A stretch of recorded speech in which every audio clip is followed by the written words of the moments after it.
Hi, this is HappyCabbie. This is part 2 of a video that I did for Dprjones.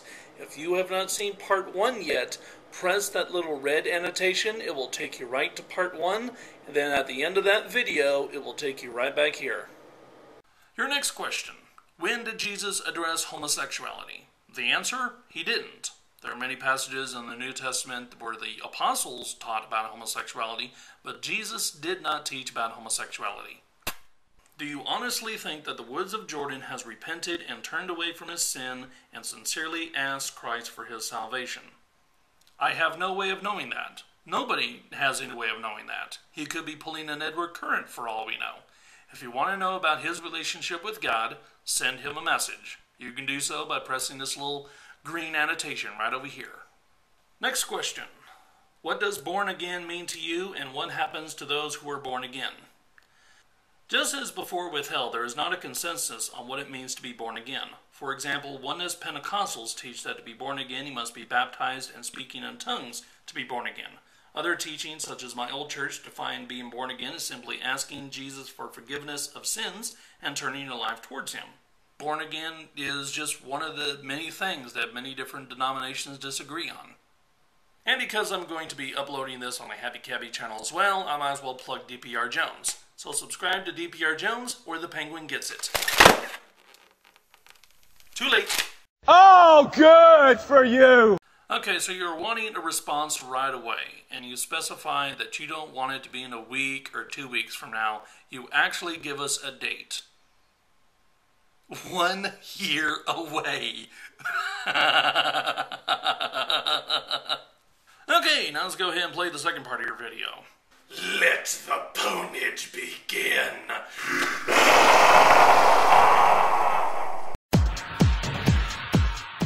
Happier after losing their faith.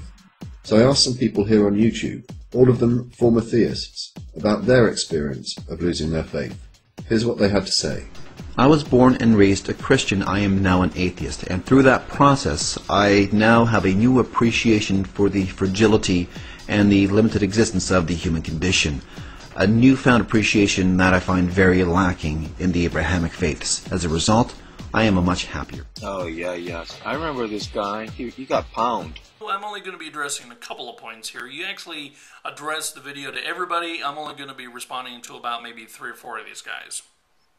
Hold on, did you just say you pwned the Superfly? Oh, yes. I remember this guy. He got pounded. What video?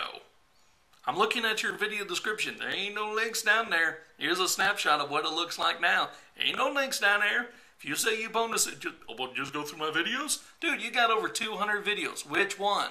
I mean, what happened to your faith? This guy doesn't even know he's the one who lacks faith for God. Yes, Superfly knows that he is the one who lacks faith. Yeah, I got nothing to say about this lardy brain. Okay, moving on. Believe in God, but now I don't. I am happier now. Don't be afraid to give up your...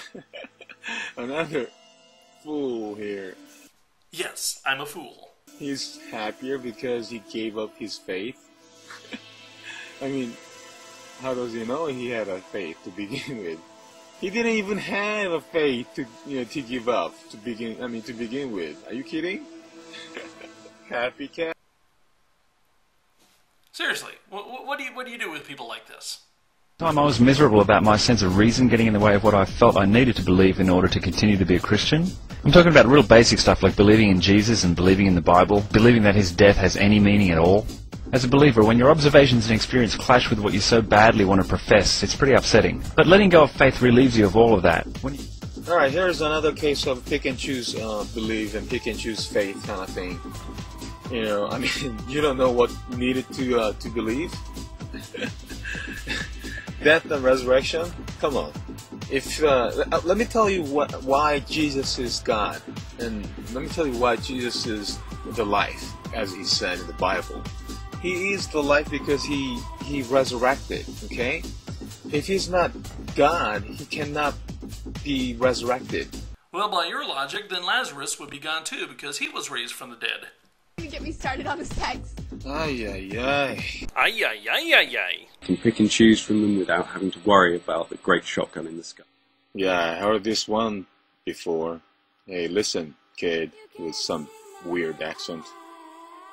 Learn to speak English, man. Pot meat kettle? So, What does atheism have to offer?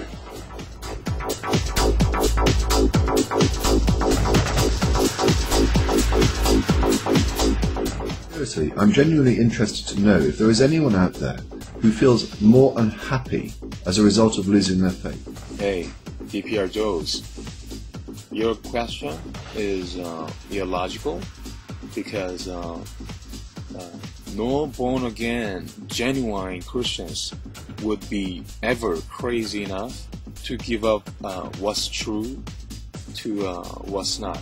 Okay? In other words, they cannot give up their faith. It's not possible.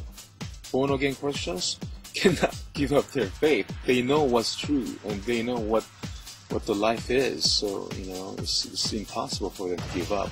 Only the fake and pretentious ones that you've pointed out as examples can lose their so-called faith as if they had one to begin with. I would like to close this video with the following observation. I'm a YouTube partner, which means that I actually get paid to pwn noobs on the internet. Isn't that wonderful? I'm HappyCabbie, and thanks for watching.